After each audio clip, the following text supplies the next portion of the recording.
Welcome back to Becky, Amio Horse Trading, and I decided to start a new series called Making Good Choices Monday, and I thought I would post a video out there for you guys to listen to while you're getting ready for work or on your way to work called Making Good Choices, and run you through a story about a time that I either didn't make a very good choice or the equine that I was working with didn't make the best choice. And maybe we can all get a little bit of entertainment. Maybe some of us have had it happen to them. Maybe you guys have a similar story.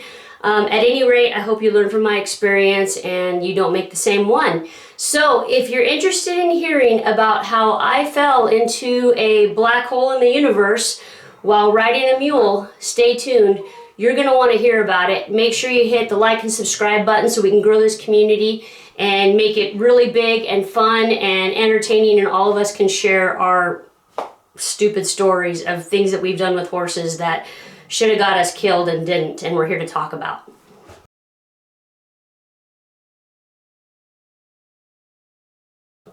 So when I first moved to South Dakota, the ranch I went to work for in 2011, I was going to be starting colts for them and riding their barrel horses for them.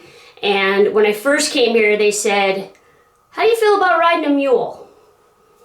I don't know, I'm game.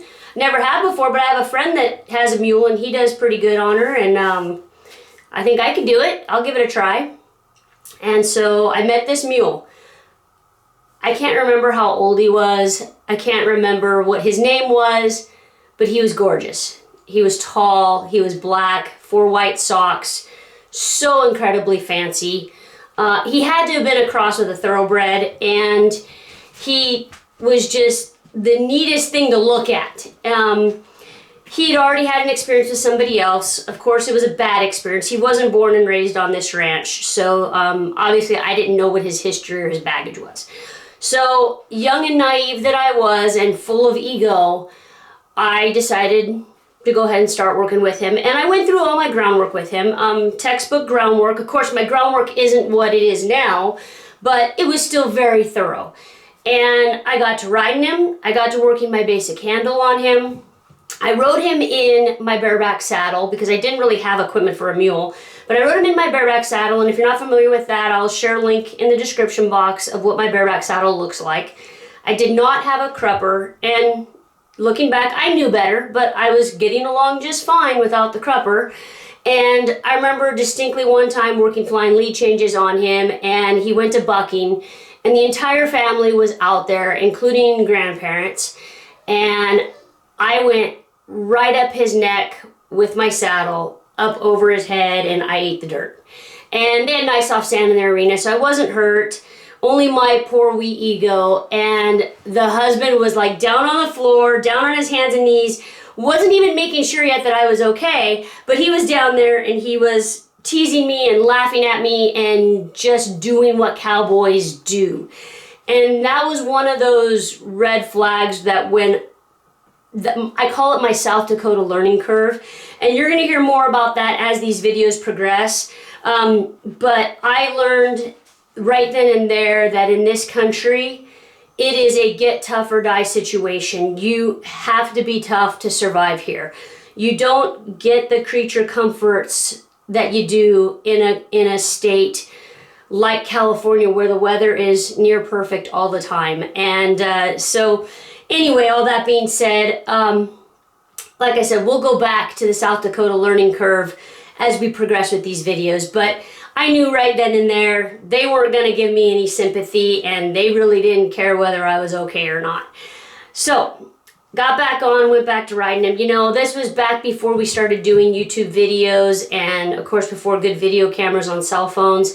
I had a good video camera, but we never did video this mule and me on him. But I do know I have some pictures somewhere of me on him, and I just, for the life of me, I don't know if they're on my current computer. If I can find them, I will definitely post them on this video or post them on my Instagram or Facebook or something so you guys can see this guy. Because like I said, he was gorgeous. He was so flashy, and he was so special. So anyway, that wasn't really the climax of the story. That was just one incident. So we got to a point where he was riding good enough, and obviously they did want to sell him. They wanted to move him on, and so I could start working on something else after him. And we needed to get to a point where we rode him out.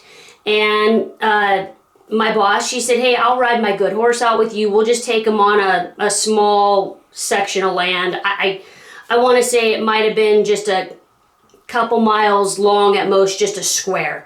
No big deal, kind of flat, you know, nothing hilly, no Man from Snowy River stuff, just a good first experience riding out with a rider.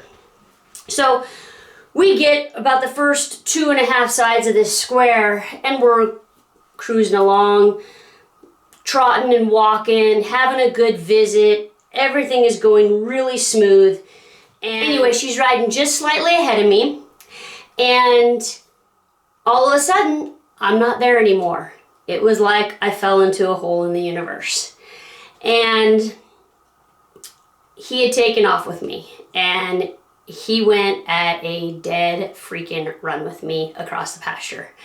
And what he did is he like hung a right and he left. He didn't take off straight ahead so where she could see us go out in front of her. He turned right and left.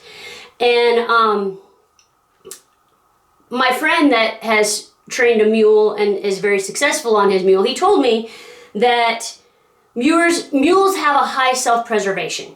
And if you can stay with them, they're going to get you home at any rate. You know, just stay with them, stay on. They're not going to hurt themselves, and they're sure-footed enough.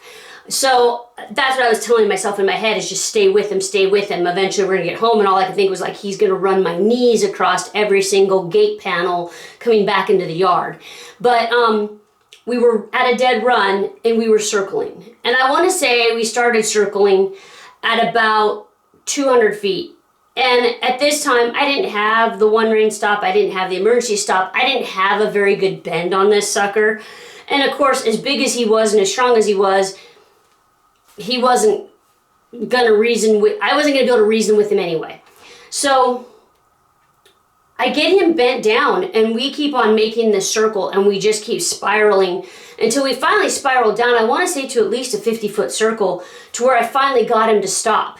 And meanwhile, my boss, she had caught up to me at that time, and she told me, she goes, I was just talking to you, and it was just like a cartoon where the animal or person or whatever just falls in a hole and they're no longer there anymore.